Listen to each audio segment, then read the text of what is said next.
All right. All right. Hi, Progressives. We're back with another candidate endorsement interview. Tonight, we're speaking with Nikki Perez, who is running for City Council.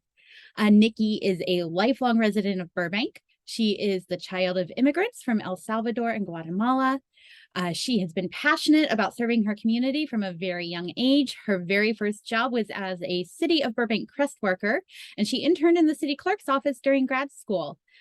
Currently, she is the chair of the Burbank Library Board of Trustees, the scholarship chair for the Zonta Club of Burbank, and works as a project manager for Kids First, an LA City pilot project she developed to increase academic success for the unhoused students of the San Fernando Valley. Welcome, Nikki. Hi, it's great to be here with you, Amy. I'm excited.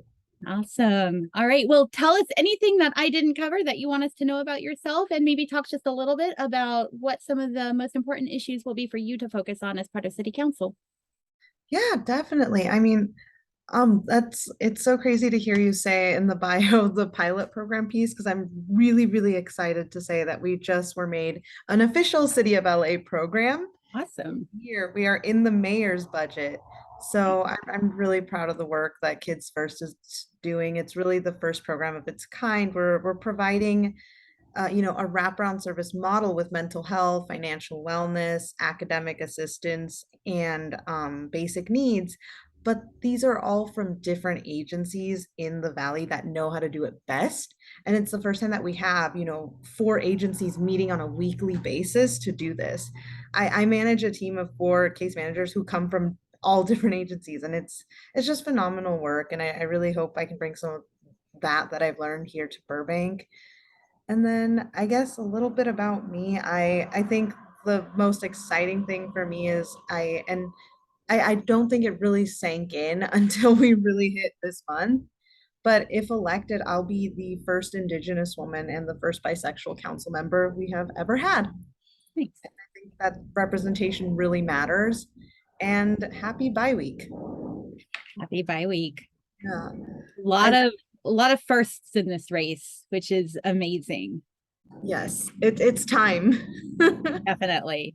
All right, well, let's jump into some of the questions we have. These are in no particular order of importance, just the order I thought of them. And then, like I said, at the end, if there's anything we don't cover, I'll give you a few minutes to cover that. I'm going to start with transportation, which is, I think, an important topic for many Burbank residents.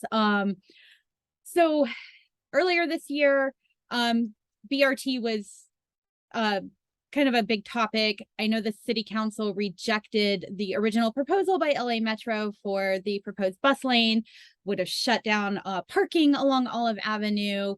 They would have had to widen the street, which would have taken away some of the sidewalk space in front of businesses. The city requested to maintain mixed use on Olive Avenue. The solution that Metro proposed would take away the right lane, turn that into a bus lane, maintain parking, maintain the left lane and center lane in each direction for mixed use and general traffic flow. Do you support Metro's alternate solution? Why or why not? And what other ideas do you have to make transportation, especially public transportation, more accessible and more equitable for Burbank residents? Sure. And I think the biggest thing for us and that everybody I think needs to know is there is a reason that every bus route goes around us here in Burbank and not through us. It's been long opposed. And I think Burbank really needs to do its part. We need to be a regional partner, just like our neighboring small cities have agreed to do. I think when you refuse to do it, you get some of the effects that you get in Beverly Hills, where when they refuse the extension of the line that would take, some of us to UCLA. And you have to think about the regional impacts that really has. That line to UCLA would have made my bus commute to UCLA half an hour to 45 minutes shorter, and it would have made a big difference. And I think of, all the folks who need to cross through Burbank and to Burbank to get to work, to get to, all the amazing businesses we have here. And I do think there is a good solution coming. I know from both of my endorsers, Nick Schultz and Constantine Anthony that there are closed conversations that I am not privy to right now happening in closed session with Metro. But I really do hope to, have them catch me up to speed if elected and, hear what they've been having with Metro because I think they, as along with, council member Jess Montes understand that it's a very important thing and we need to both bring some transportation here to Burbank, but also make sure it fits in with our strategic plans, our downtown specific plan, so that we have transportation routes running along the housing that we want to build. We need to develop smarter here in Burbank. I think we haven't made the best land use decisions in my time growing up here, and I definitely think that that involves transportation. I want to be a part of that. Awesome. Thank you. Along the same lines of transportation, dangerous driving and street racing have long been a topic of concern for Burbank residents. I live at the base of the hills, and it is a huge issue up here with racing up and down the side streets. This issue was really pushed into the forefront last year, of course, with the tragic accident on Glen Oaks Boulevard. What would you do to help make Burbank streets safer? Well, I think, the first thing is we have, thankfully, Burbank is not a quiet town. I love that we have a lot of engaged and activated people. And we've had many groups rise up, like Together We Can, like the progressives groups, talking about infrastructure measures that we need, talking like they are setting up meetings with the chief of police to talk about what's going on, how can we stop the street racing, right? And I would really turn to them and listen to the measures that they've proposed because they're really talking about some great ideas. And I think, along with the council members, all of us can bring a little bit of insight if elected. One of the things I would like to work on is I know our state assembly member Laura Friedman had some great bills down the pipeline because street racing and just speeding in general are some things that are important to her. And so one of her bills that was very interesting would give cities the jurisdictional right to limit the speeds, which right now we don't have. It is to the credit of the city and to the credit of folks working on that. It is a complicated process. It is, I'm not gonna lie to you, it's a long-term solution that we're looking at because changing those speeds involve a couple plans, a couple studies. But I think in relation with some of the other measures, like changing the speed of the lights and other things, that bill can really take us so that 20 years from now, we're not the same Burbank. We're a very safe city in many ways. That is not one of them. I'm a runner. I have almost been hit so many times. We are not walkable. We are not bikeable. And I think those of us who are out and about know that. So I think, we do need to change our lights. We do need to put more, oh my God, I'm gonna say speedometers, but that's not what they're called. The big ones that are reading the speed, because I do think they work. We just had one, me and my neighbors talked about it, and we just had one put here in our street. I live on Hollywood Way and Whitnall Highway, and so having that really slows people down. But I think those long-term measures like making use of this bill will really help us because that way we can change streets like Glen Oaks. That way we can change that Olive stoplight, which was that intersection where it's like Olive and by Burroughs. Mhm. That is one, I think it was like the third most dangerous in the area or something. So it's insane like what we've developed here. And I think we need to really have that top-down process. And even though it's going to take years, it's going to be better for our kids. Great, thank you. I know housing has been an important topic for you as a renter. I am also a renter. The cost of housing in Burbank has increased drastically over the last several years. Depending on the statistics that you look at, I've seen different sites have different statistics, but it's anywhere from 51 to 60% of Burbank residents or Burbank households are renters. And right now, the average 2-bedroom apartment in Burbank is about $2,900 a month. And of course, it's much more in some neighborhoods. If you look at rent affordability standards, a renter should have an household income of 3 times their monthly rent in order to afford the rent, right? And in Burbank, that would be $104,400 a year. the median income in Burbank, the last statistics I was able to find from 2020, was a household income of $79,212 a year. Obviously, there's a huge gap. Um, what would you do to help make housing more affordable, not just for renters, but for renters and people who want to buy? And as part of that, would you support a rent stabilization ordinance? Yes, and I'm so glad you mentioned rent stabilization. I think it's really important to distinguish between rent control and rent stabilization. I think rent stabilization allows councils to play smarter with the measures, right? I think we've had some concerns, and I get it with like, well, renter issues are different. Like, for example, I'll use me and my parents as an example. My parents have been living here since I was born, and they have been renting from a mom and pop landlord for years. Their concerns are rarely my rent is going up. When it does go up, their concern is my rent is going up and they haven't fixed things. And that's what I hear from like long-term renters that are in these mom and pop buildings. For me, it is, I've lived in Burbank my whole life, but I have been jumping around areas. And I had a roommate last year and she went on to film school. So I ended up living on in my own. My rent, I have been here for only a year and it's already gone up.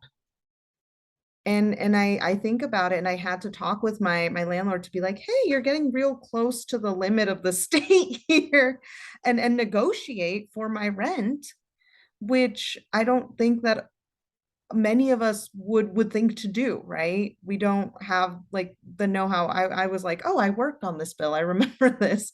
So otherwise, I would be priced out of here. So I think there's two issues happening at the same time. And I think with some measures like rent stabilization, we can look at having these large corporate landlords like mine not take the advantage of, renters that have been here for a year that are not ready to have the rent increase that high.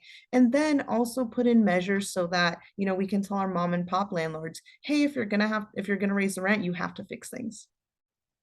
Because that's only fair. I think we're a city that has for a long time had a council that is primarily homeowners, long and paid off long time homeowners. And I think it's time to add some more renter representation. I know we have Vice Mayor Anthony, who's a renter, but I think it's time for some lifelong renter representation because I've heard that rhetoric too, right? Like renters don't live here.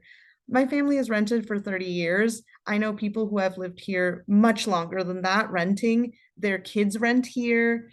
And for those that don't, it's because they were priced out. I have many of my high school friends who would love to live here, but are living in Santa Clarita or areas where they can afford it.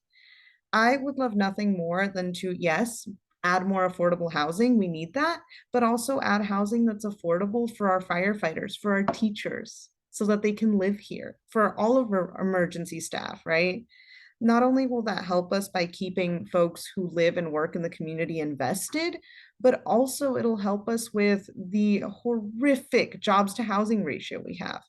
The city of Burbank has the second worst jobs to housing ratio in the country. So it's 3 to 1, which means that for each one of us living here, 3 more people come into the city every day. And we see it in the morning. I don't have any traffic going out and I barely have any traffic coming in. I see the other side of the 134 have that issue. And that's really bad, not only in traffic, but also emissions. So I think if we focus on being more renter friendly and not only increasing affordable but even market rate housing, because we have a lot of people tell you, oh, it's a supply and demand issue. That's nowhere is that more true than here. We owe the state 8,772 units. We have not built in a very, very long time. So I think it's time to do that and to do it intelligently and make sure that we're targeting that housing for the people that work here, that work close by, and who, for our middle class families. Great. Thank you. Another question on the topic of housing, and this actually ties into the work you do in your career, and that is on the support that the city provides for the unhoused. And what efforts would you like to focus on to provide more support for the unhoused people in our city?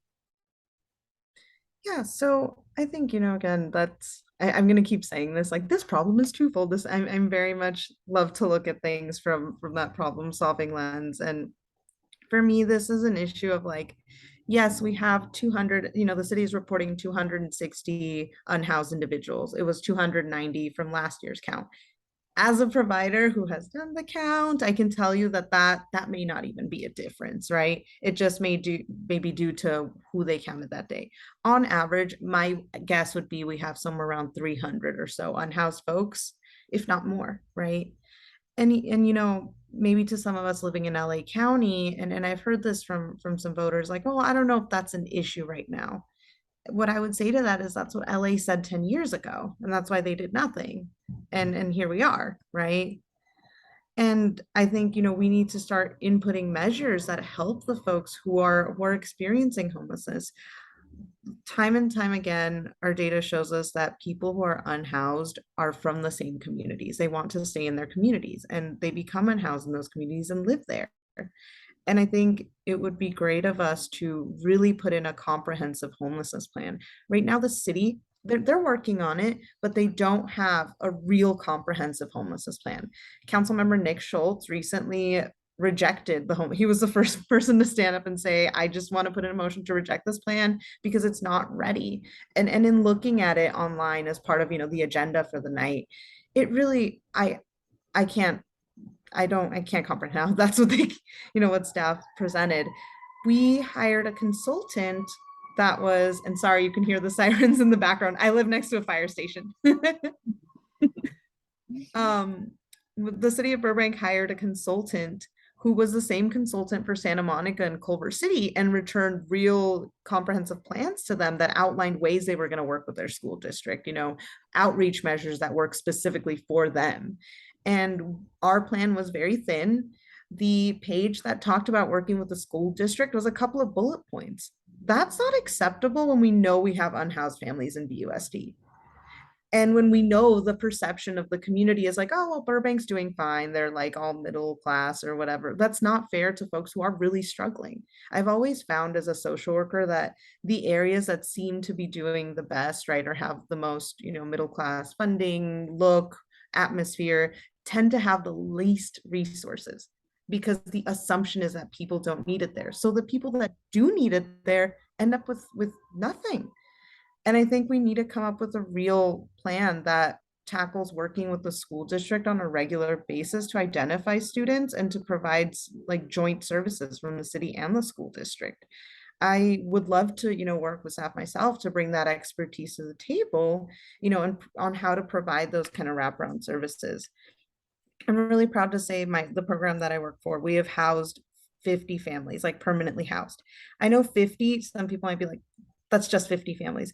But when I say permanently housed, I don't mean what, the county means when they say we've housed you and we pay half your rent, you pay the other half for 6 months, and then we're gone and maybe you're back in the entry system. I mean that they have a job that they are able to use to sustain that rent. Like they have gotten into gainful employment. Their kids are going to school on a regular basis. They've identified working like childcare.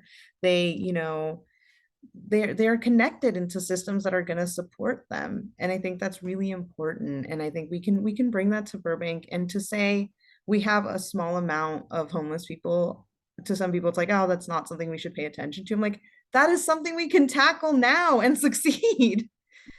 So I'd love to see, and I say explore because I know it takes a lot of research from city staff, but I'd love to explore the creation of a homelessness resource center where folks can go if they are unhoused, but also if they are at risk, because I think that is the biggest danger in our city too. I think I speak for myself and I speak for quite a few of us who are possibly one catastrophic life event or one paycheck away from being in danger of falling into homelessness. So I think it's really important that we focus on those areas and have a place in our city that tackles that and is a one-stop point where people can go and get the help that they need. Thank you. Okay, I'm going to move on to another topic that has been really big in the city this year, and that is gun shops. The city recently enacted a moratorium on new gun shops for a total of a year to allow city staff to have more time to develop a plan on how we move forward on this issue.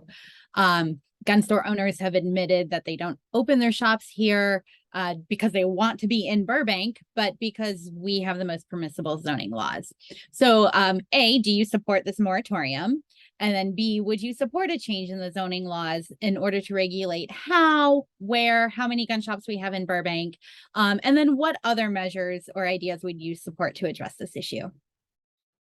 Yeah, I mean, 100% support the moratorium. And I also think it's a good start, but we can do so much more. I think council not only needs to tackle this issue, which I'm really glad they're doing, but they're doing this because of the amazing organization from the families, the activists, the people that really care about this. I think they found a great moment and they've mobilized. And we're also seeing, this is not just, oh, they're finding an issue to talk about. We are seeing the effects. I think all of us were a little terrified to see the lines that form at the gun stores every time that there's a mass shooting after an election, at the start of the pandemic, right? Those are not, in these frenzied and difficult times are not, I gain like zero comfortable feelings from seeing a giant line outside of a gun store for down the block. I live down the street from Gun World. So on top of that, I mean, I'm driving home sometimes and I see like the police out there because there's been an altercation. That happened twice, I think, on my drive home. And so it's really becoming a nuisance. And I think some of the things aside from just the zoning laws that we can do is for example, reconsider their licenses. If you have the cops coming to you twice a week because there is a fight outside of your store is starting to become a public nuisance. And maybe you don't deserve to have a license there and you are very close to a school. And I think these are all things that can tack up that we haven't looked at before, but now they're things. And all of these stores, they're going to come up for renewal. I think another thing is we can be intelligent about the kinds of laws we put forward to dissuade groups. And some of the things I've gotten from groups like Moms Demand Action, every town, they have some wonderful ideas like limiting handgun purchases to one per month. That'll dissuade folks real quick because a lot of the people that come to buy their guns, I think in some ways is comforting, in some ways it's, you know, they're not from here many times. They are folks who are gun enthusiasts who are coming from out of town to buy like loads of artillery because that is what they want to do and this is the place to do it. Well, if you can only purchase one handgun, maybe you're not going to come down to Burbank to do that. And we also limit the number of guns out there in circulation. And I think on top of that, Burbank can do some more to mitigate the damage that's already been done by these stores and require stricter child safety firearm locks here in the city, require stricter storage gun laws. And if elected, I'm really looking forward to working with these groups. I've had the very big pleasure and honor of working with them in the past with Assemblymember Jesse Gabriel. We did a lot of gun safety bills in the legislature, and we worked on a lot of events with them in the West Valley. I'm really proud to be one of their recommended gun safe candidates. Awesome. Thank you. All right. We have just a few more minutes, so I'm going to ask one more question and then I'll let you talk a little bit. But I know that the Green New Deal was a very important measure for you, and you really drove getting it in front of the city council, and a lot of the measures within that have been passed. Burbank has been taking many other steps towards becoming a greener city, but what else would you support to move us forward in this effort? Thanks, Amy. I think that was one of the most fun things I got to do during COVID because even though we were not outside rallying folks and mobilizing people, it was great to host, the virtual rally with Sunrise, to have amazing leaders like Lorraine Lundquist come out and speak to folks and really rally them. And I'm really proud that we got a lot of the measures on there, not all of them, and not the most important, and I think the most powerful one, which is reaching 100%, carbon neutral by 2035. I know that is a tough goal. Like no one's kidding themselves saying, oh, it's going to be easy, right? But I think it's something we need to look at again. I think BWP has been very much on defense, and I don't blame them. Times are tough, right? It's electricity has gotten more expensive. Buying new energy has been harder for them. They've relied a lot on fossil fuels this past few months with the heat we've been having, right? Cooling our homes. So because of that, I think we need to really put this investment back in the forefront. It is an investment. I think the city in many ways, and not just in water and power, also in our firefighters, also in, other areas, the city has thought of things as like, oh, costs. These are investments. These are things that we need to maintain where we are. And I think for me, it would be focusing on ways where we can get some state and federal funds to help BWP reach that goal, right? If we can get the funding, then we can reach our goals, because right now that's the main barrier for them. And then the other thing is, I know the measures have passed, and I know they're in the GGRP, but I would like to put an ordinance forward to have all new construction be all electric. I want to see that done. I don't want to see it be something that's in the works. I think it's just such a no-brainer. It would cost the city nothing. It would cost the residents nothing. It would cost the developers everything. And you know what? We are prime real estate. They want to build here. They need to accommodate to us, right? So I think that'd be perfect, especially with the new specific plans we have. The downtown, the media one, and the Golden State District include over 12,000 units of housing, right? So though that's huge. And then the third thing I'd want to do, I think it's a lower hanging fruit and it's exploratory, but I think it's really worth doing. So I think I mentioned earlier, our emissions are really the worst, environmental impact on Burbank. So one of the things I really want to do is talk to our big business partners, the studios. A lot of them have done the flex work week. Some of them have gone back because, well, that's just what you do. Others have been like, well, like Disney. I have some neighbors that work at Disney. Sometimes they're here, sometimes they're back in, the office, but it's like this mix, and there's this push and pull there where I think nobody's really sure where to go. So let's capitalize on that. Let's talk to the studios. Are there ways we can incentivize flex work weeks? Are there ways the city can say, like, hey, we're on board with this? We would like it if you did this. And I would want to explore that, because that really can help reduce that emissions traffic, the emissions and the traffic that are coming into the city, and also keep us a little safer, I think. So no, that's very, very like exploratory, but I think it's worth looking into. And I know that we haven't really talked with our partners in the studios to do some of those environmental goals in the past. We outreach to them for the Green New Deal, and many of them are like, oh, this is the first time somebody's reaching out to the sustainability coordinator at Disney, right? So Excellent. All right. Well, we have about 5 minutes left, so I will give you a couple minutes to talk about anything else you want to cover, anything else that's important to you that we haven't talked about yet tonight. And then when you wrap up, let us know your website address, the best way to reach you, if anybody has any other questions for you. yeah, definitely. I think just to wrap up, I think for me, and the real thesis of my campaign, where we have a little slogan. It's called the Burbank We Love, the Future We Deserve. And I think, being Burbank born and raised, I know I'm not the picture what everybody thinks Burbank looks like born and raised, but I want people to know that that is, right? We are almost 40% Latino. It's like 30 something. And I think even more striking, when I was looking at the census data, we are over 50% people of color, mixed race folks.